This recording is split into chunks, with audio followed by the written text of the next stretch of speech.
Thank you, Dr. Samadhi, Mr. President of the college, for the very, very kind introduction.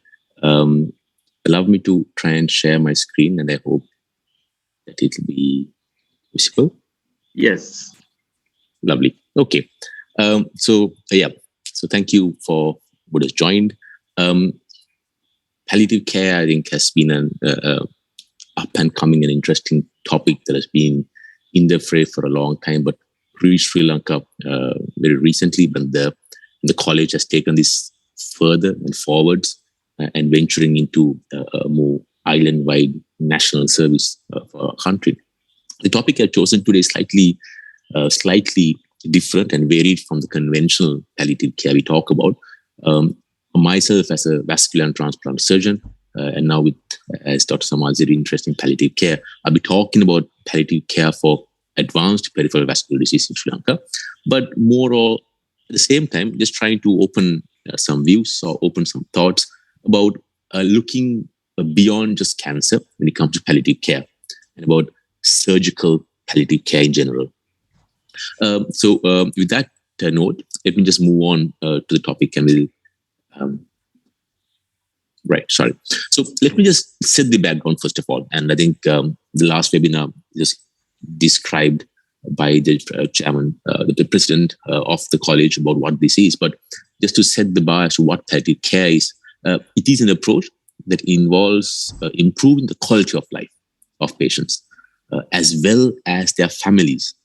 And these are patients who are facing problems because of a life-threatening illness. The idea is to prevent and relieve suffering by identifying early, correct assessment, and treatment of pain. And with this comes a whole gamut of problems, which are not necessarily physical purely, but also psychological, social, and spiritual.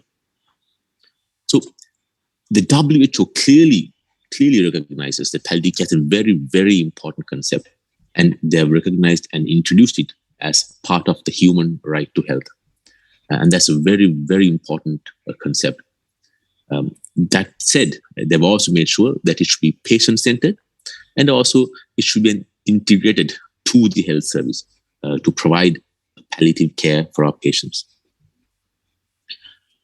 For me included, and I'm guilty of this as well, for me, palliative care was always part of cancer. My notion was this is a problem of cancer. And when cancer is spread beyond a certain point, these patients can be palliated.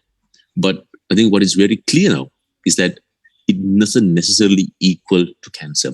Palliative care is venturing far beyond cancer into various other important parts, because this is a problem of a serious debility.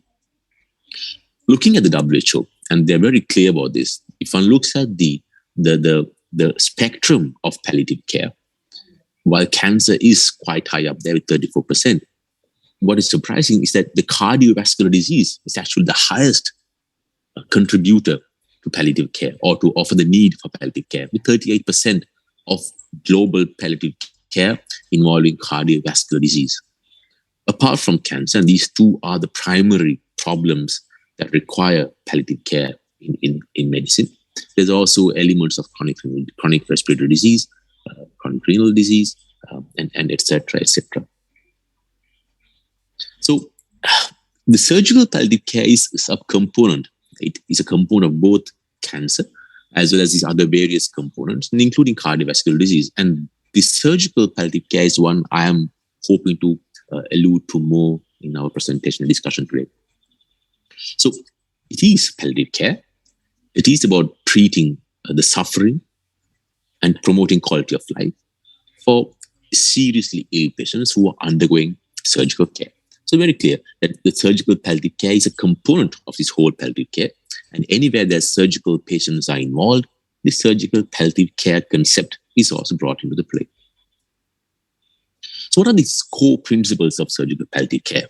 And they are also part of the whole gamut of palliative care. But in specific, is anything different in this concept? So it does focus on relieving suffering. And there is the requirement to improve quality of life of patients who undergo surgical care. There is also an importance of enhancing quality of life, but with due consideration for life-prolonging therapies. We'll talk a little bit more about such things later on. In surgery, it's all about surgical care is trying to sort a problem out, trying to get rid of some disease and trying to prolong the patient's life. And when you do these things, are we doing this with consideration of enhancing the patient's quality of life? And this is the important part of surgical palliative care. The unit of care includes the patient as well as the family. The surgery or other interventions that are revolving around it should be considered based on the ability to meet the patient goals and not necessarily limited by changing the disease trajectory. If the disease trajectory and the patient's goal don't align, there's a certain problem there. And palliative care tends to realign this. And that's something very important in surgical practice, to make sure what we do in terms of the disease are what the patient actually wants as well. So to be able to predict what the outcomes are, there is some element of prognostication. And how do we produce a prognosis of a particular disease for that particular patient? That depends on various factors. The mortality of the patient, apart from mortality, the morbidity, the quality of life, but also important things like functionality and independence that might not necessarily fall into the whole quality of life spectrum. So all the very, very important parts that we need to consider in prognosticating what the patient's outcome is going to be. There is also a component of end of life, and this should be able to relieve suffering of all these various domains. Now, with that topic, we have surgical palliative care. We also talk about end of life, and I was very curious, is this the same thing? Are we talking about two different things? In a sense, end of life comes into play when death is likely to occur in the next 12 months. So if the prognosis is such that the disease has a mortality where the patient's survival is not expected to last 12 months, then we come into a concept called end of life. This also includes patients whose death is imminent, as well as patients who have advanced, progressive, incurable conditions. This would be the cancers we normally talk about, but also patients who are generally frail with lots of coexisting comorbidities, such as cardiovascular disease, respiratory disease, renal disease, for example. And there are some life-threatening acute conditions. So it's not always the chronic diseases and the chronic conditions. There are some acute conditions that can also make the patient require end-of-life care. Then comes this topic called hospice, and it's slightly different from what palliative care is to what end-of-life care is. Famous quote, and I'm quoting Muhammad Ali, greatest boxers, is, "Do not count the days, but you make the days count." And when it comes to hospice, these patients are not likely to survive long. They're expected to die very, very soon. And it focuses on caring and not simply curing. There are a few differences between end of life and hospice, but I'll not venture into that right now. Something perhaps we'll talk about later on. But just to give a spectrum of what surgical palliative care is, and hopefully to understand what end of life care is and what hospice is. So my topic is about what palliative care and what that has got to do with peripheral vascular disease in Sri Lanka and what advanced peripheral vascular disease is. So how do these concepts apply to my surgical field? And perhaps you'll realize those who are not involved in cancer, we share similar thoughts. We have similar problems and similar patients like this. So let me just give a small, brief description of what peripheral vascular disease is. Atherosclerosis is a problem. We age, we develop plaques, the cholesterol gets deposited in vessels, and the vessels get blocked. The vessels initially will be narrowed, but at some point they can get completely blocked, and therefore no blood will therefore flow to the extremities. It's a disease condition that affects the entire blood vessel system. So every single vessel, organ, or tissue that involves a blood supply will be affected by this problem. in various effects, which is why peripheral vascular disease is a very, very common problem. So much so, it's actually as common as coronary heart disease. The peripheral vascular disease, I will talk about the limbs, the extremities, the upper limbs, the lower limbs, the neck, the carotid vessels, and the gut vessels, the renal vessels. And this disease process is so common that we currently expect that be at least 200 million people worldwide who are suffering from peripheral vascular disease. And there is speculation based on various statistics that by 2050, about 30 years ahead, this prevalence is going to be tripled. It is also a disease of the aging, because the whole process requires age to harden the vessels, for calciums to deposit, for cholesterol to embed in these vessels. And which is why some studies have clearly shown that as older as the patient population becomes, the prevalence of peripheral vascular disease is increased. Beyond 65 years, you're looking at about 25 to 50% prevalence of peripheral vascular disease. So what about in Sri Lanka? In Sri Lanka, if you look at the current statistics, and this is based on the UN FPA census statistics, in 2012, there were 2.5 million people over the age of 60 years. That's 12.5% of the population. So 1 in 8 in Sri Lanka in 2012 was an elderly person over 60 years.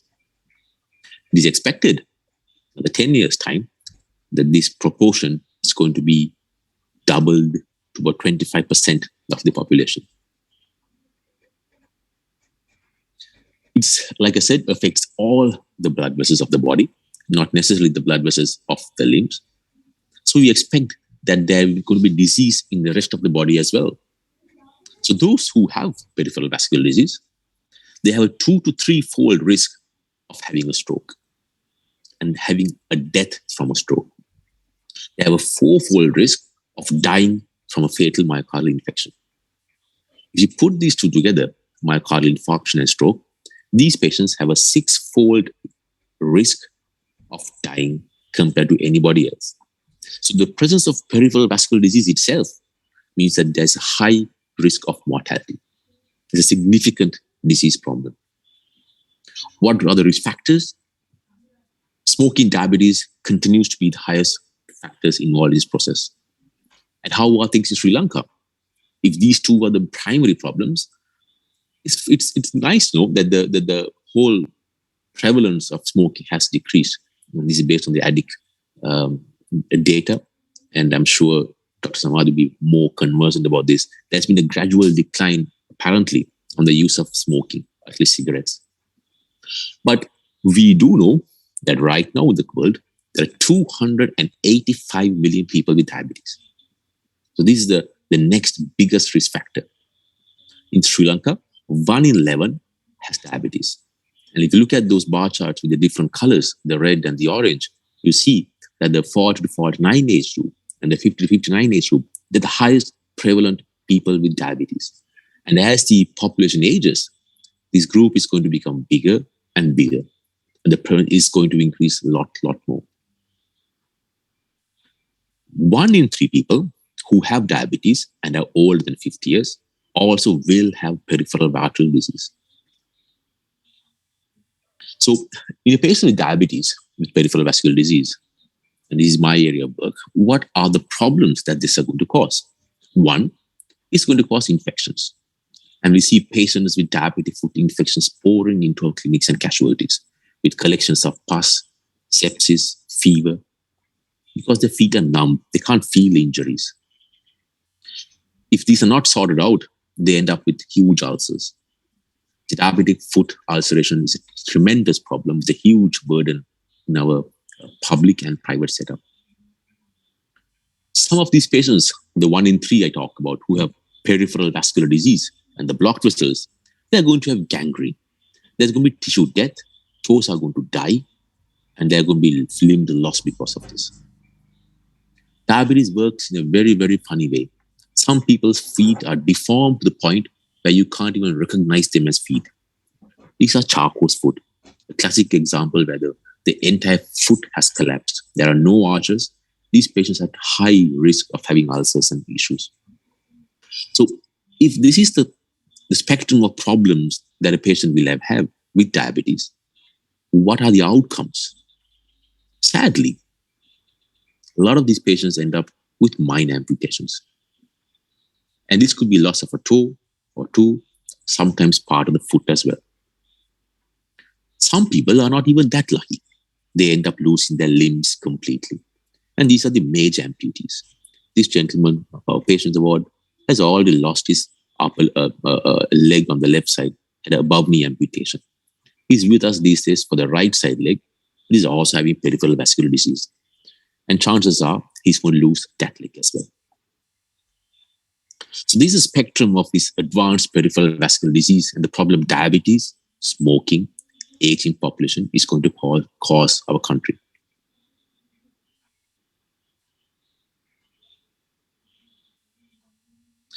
Because of this combination, these patients are having a 15-fold higher chance of amputation. Currently, if you look at global statistics, 60% of all low limb amputations of those who are over 20 years of age, that has happened not because of trauma, or because of diabetes.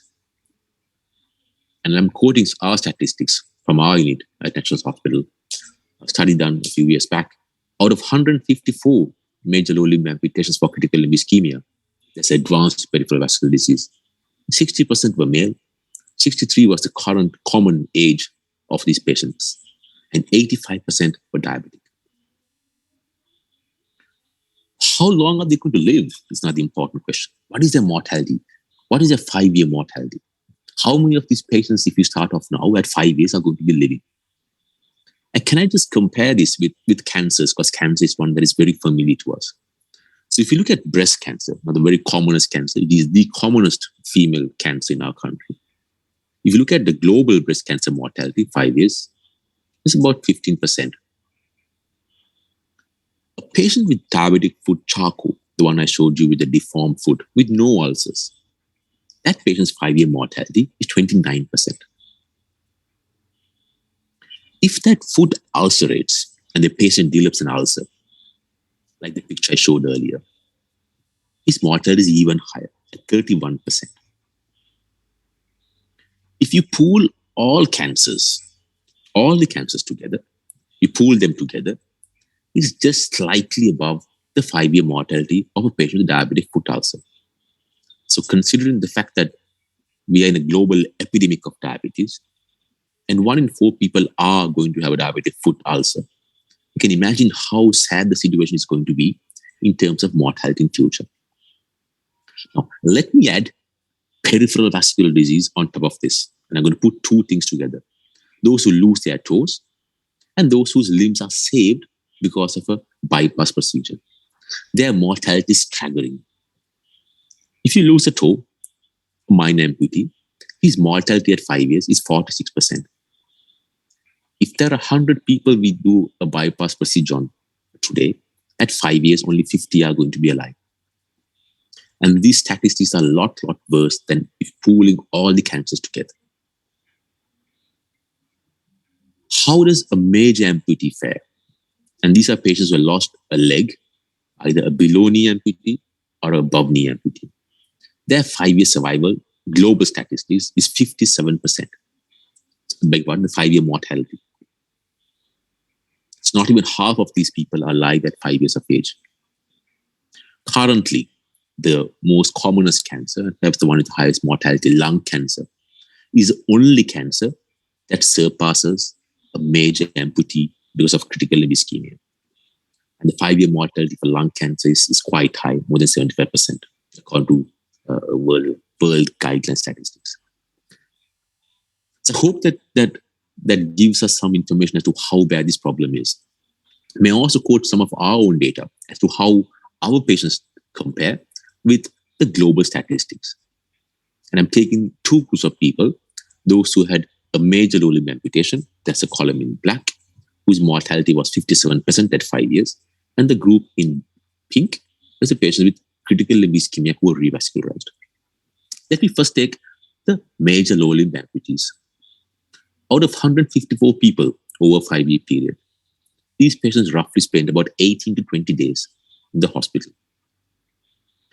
Their mortality in 30 days after the surgery was 6%. And this is considerably higher than most of the major surgeries we do. Sphincterotomies, thyroidectomies, laparotomies, bowel resections, hemicolectomies. Mortality is about 2%. The worst cancers are probably things like pancreatic cancer, and their mortality might be slightly higher, but these are significantly staggering 30-day mortality.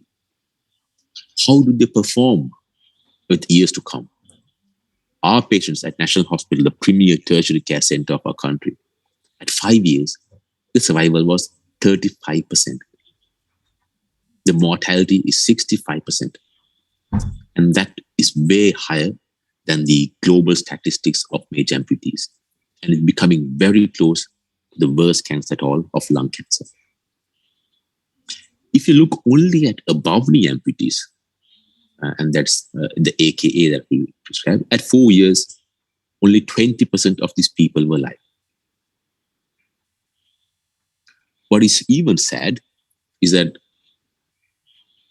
about 12% of them, only 12%, 1 in 8, were actually independent after this whole process.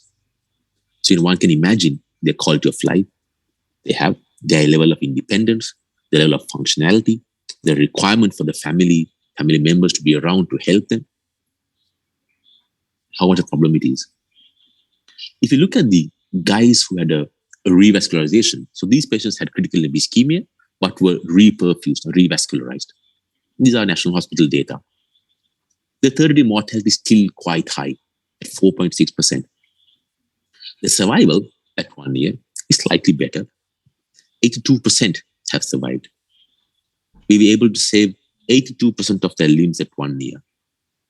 Look at the 100 patients who had a bypass procedure, 65% of them will be alive with their leg intact at 1 year. Looking at global statistics, I'm quoting stuff from the United Kingdom, slightly better in terms of mortalities. But the reality is that at 5 years, overall survival is still about 50%. So should there be a palliative care service for patients with vascular disease? And the answer, I hope, will be very clear, is a unanimous yes. There's so much of morbidity, so much of mortality associated with any form of vascular disease and diabetes, whether it is a deformed foot, whether it is an ulceration, whether it's a patient who had a minor amputation, or anybody who had a major limb amputation. Their morbidity, mortality is staggeringly high. So what evidence is there that palliative care, the surgical palliative care, what is going to do for this patient cohort? So I'm going to stick with my area of expertise and the topic of the webinar discussion today with peripheral vascular disease or advanced vascular disease. What is the available evidence that palliative care will do any good in this patient lot? The reality is there's significant paucity in data in this patient cohort. There are a number of papers and studies in the literature of proper quality literature is less than 5. And I'm quoting 2 papers here. One on the left is by Wilson et al. And this is from the JAMA, as well as a study from Mistral in the British Journal of Surgery. Let me just say some quotes, some statistics that they have found. And these are from global centers that have embraced palliative care for many, many years before what we have done. Even in their institution of a vascular service, of the 111 patient deaths, only 14% of their patients had advanced directives. Only 25% of them ever received a palliative consultation. If you look at a study from the Mistral et al., only 38.3% of the surgical patients received palliative care or hospice prior to their death. Of patients who would have been candidates for palliative care, only 11% actually had undergone a palliative care evaluation. And if they look at the entire units or institutions, palliative care consultation, surgical services, that includes vascular as well, accounted for only 15% of their palliative care consultations. There's also a lot of evidence there in the world literature that whatever little palliative care that is dished out to these patients with vascular disease and peripheral vascular disease are initiated very much closer to their death. The median time of initiating palliative care was 9 days prior to death.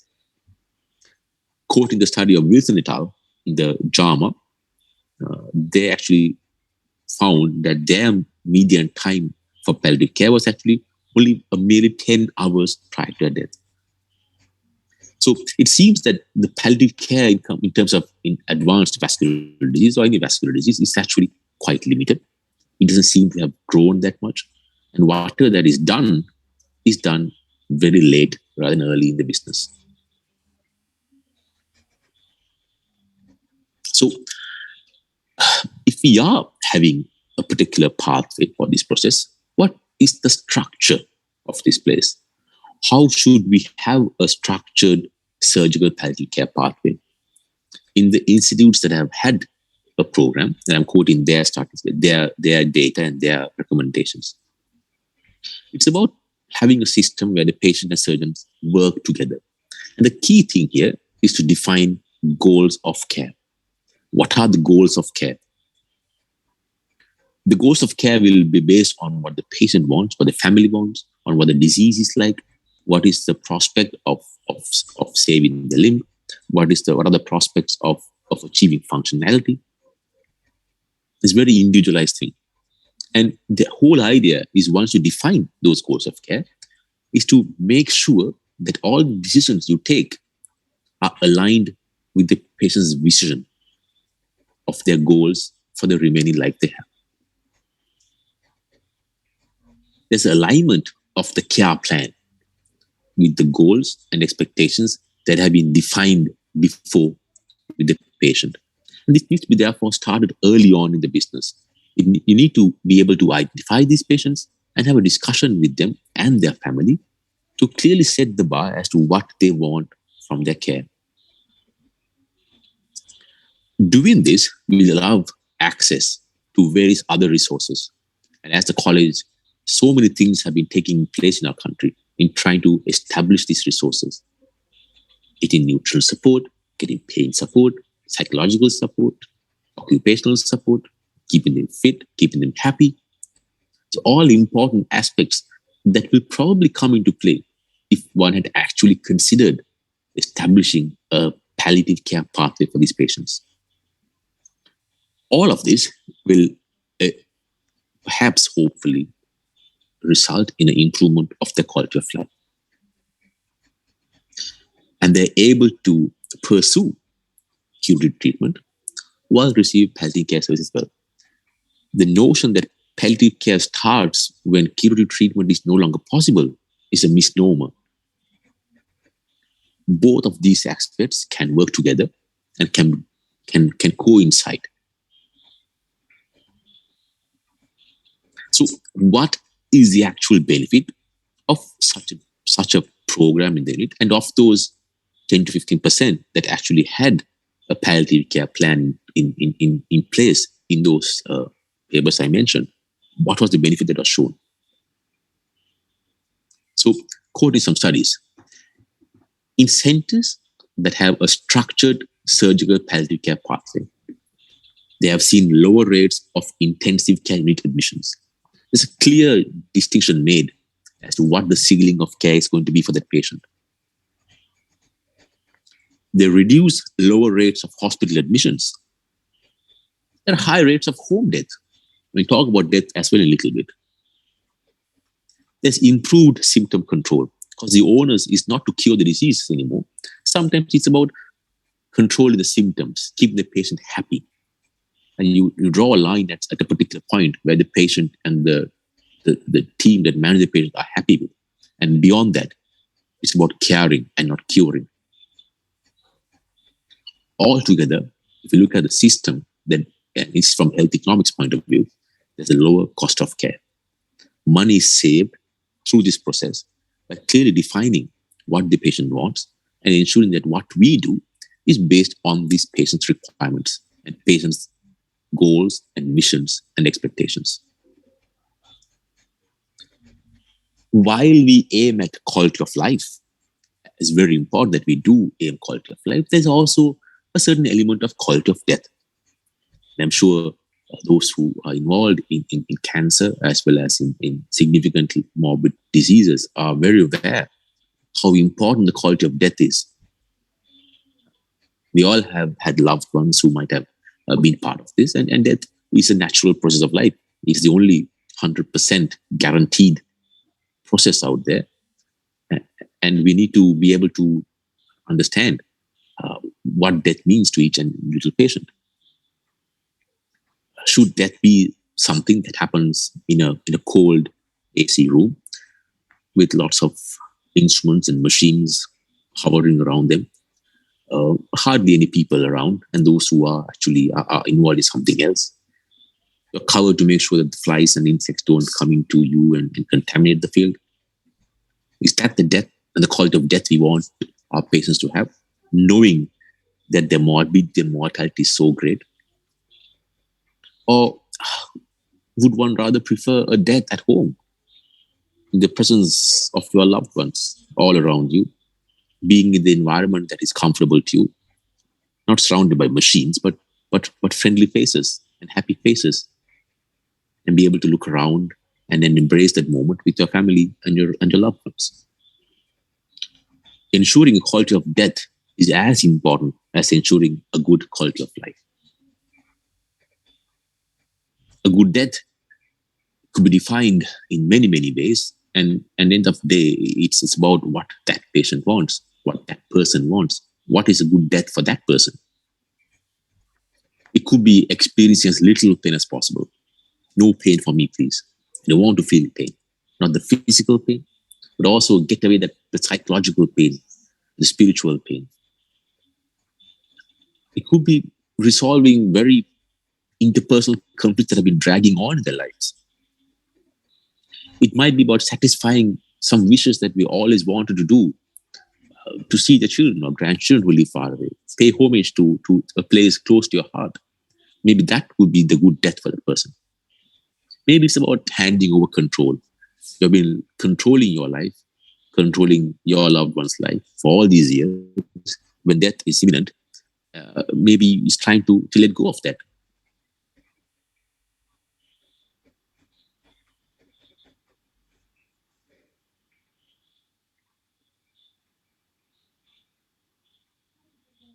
So I might have lost my.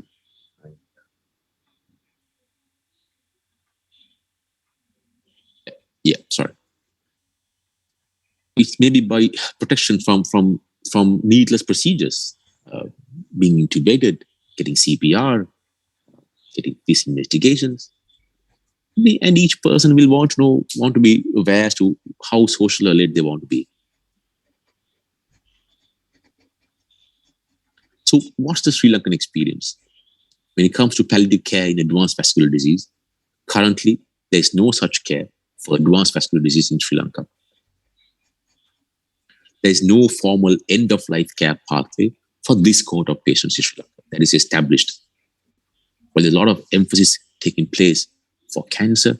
Unfortunately, non-cancer surgical issues have not yet seen the light of palliative care, as far as I'm aware, at least in our hospital. Whatever palliative care that does come into place is primarily used as end-of-life care. This is an image of a patient who joined us for a visit. This patient was brought to the hospital for a review. She's 85 years, and these are images courtesy of a colleague of mine, not mine per se, who has hardly ever got out of bed for the last 5 years. She has to be wrapped and strapped to the bed and the trolley that she won't fall. She cannot eat. Her meals are given by NG feed. She's on a catheter long term. She's already lost one of her legs. The right leg looks horrid. It's dead, infected, and the family has brought her all the way from about 20, 30 kilometers away for a vascular opinion. If this is structure that we work on, what should I do is a question that we would face. What I would do, I think is an important part of trying to assess the patient's capacity. What has been done so far? Has the patient given advance directive? Has the patient told that this is what I want to be done? I do not want any surgeries. Please do not do this for me. Whatever decisions I make should be based on behalf of whether I'm doing something for the best interest of the patient. And to decide what is in the best interest of the patient is a joint decision with the patient and the family. In this instance, the patient is hardly conversant. She's confused. She's not talking at all. It's the family that decides as to what the patient actually wants. It's the family who decides, not going to let you die. They're going to keep on pursuing interventions. It's the family who has decided to go and see a vascular surgeon to try and get the blood supply back and save that leg. But what is in the best interest of that patient? There should be no undue influence from family or from ourselves. Sometimes our thoughts and our emotions also cloud our judgment. What is the life expectancy in this scenario? How long is she expected to live? And whatever I do, what am I going to achieve? Her quality of life before I saw her is in a state where, do you think I would make any improvement on this quality of life afterwards? So it's about weighing benefits, burden, risks, and getting the family involved as well, and decide on what I think should be the best thing for that patient. I'll give my opinion, but if the patient is having cognition, the patient should be able to make the choice themselves. Should I revascularize? Should I amputate this lady? Even then, am I achieving anything? Or should I not do anything and consider an end-of-life care? In other instances, there's a role about discussing important things like DNA, CPR. Do not attempt cardiopulmonary resuscitation on me. I do not want it. Discuss about anticipatory care. In the instance where I'm unable to make my own decisions, where my cognition fails, what do I want to be done to me? So these are all very, very important things. What I wanted to do today was to just enlighten all of us about the role palliative care has beyond cancer. Sticking to my area of surgical expertise in vascular disease and advanced vascular disease to show how grim the situation is in this group of people. And also to highlight the fact that this patient group is going to become more and more and more in the future to come. May I ask yourself to decide, if that was your relative, if you were the doctor seeing this patient, what would you do? You may disagree with what I thought. You may have your own opinions. And then that is very, very important, because that'll only through that we'll be able to discuss with the family and make a decision. Ladies and gentlemen, the insight, the idea was to create an insight into this particular problem, and to just share my thoughts that I think palliative care services is something that would benefit a whole myriad of patients, not only malignancies, patients with advanced peripheral vascular disease, but so much more. Advanced heart failure, advanced COPD, dementia, end-stage disease. Surgical palliative care is an absolute necessity for our country. And I have realized that there's a significant difference between what we perceive as palliative care, what end-of-life care is, and what hospice is. And I think as a college, we can make sure that this message goes even further to all our surgical colleagues. There's a difference between these three concepts. Like I said, advanced peripheral vascular disease is a growing problem and will be an epidemic in the years to come. We need to plan now, early in the problem, as to how we are going to manage as a nation the burden to this patient group, but also to their family and to the society. Whatever actions that we do, I think needs to start from each one of us, me and you, and with your next patient and with my next patient, and try and introduce surgical palliative care concepts to the next patient. And perhaps then our colleagues will notice it, and it will grow from there. We'll have an institutional plan or a national plan as well developed in time to come. I think what is most important is to open our minds. If it isn't open to the concept of palliative care or to surgical palliative care, it will not think about it. When we see our patients, we would like to be aware about this problem so that we can actually start early, start discussing these important things, and start talking to the patient about what their goals and wishes are. Would this patient benefit from palliative care? If that is recognized early, then we could start doing something about it. And as it is most things in life, the sooner you start this process, the better it is. And the later it is in a patient's life and disease process, it will become more difficult to make changes. I think as a surgeon, as a clinician, as a person, we need to be more sensitive about our patients' expectations and goals. As a habit, we should be discussing it with our patients that we think would benefit from it. Because it might be the first time that they thought about it as well. Until we ask them, what do you want in your life? What do you want out of all of this? That might be the first time they actually thought about it. And they have been going on the bandwagon of meeting doctors and surgeons, going with their family, trying to pursue something when they actually haven't thought as to what they want at the end of it. And if that's the case, we'll be able to make sure that our decisions, our medical decisions, actually end up aligning with the patient's vision for their remaining life.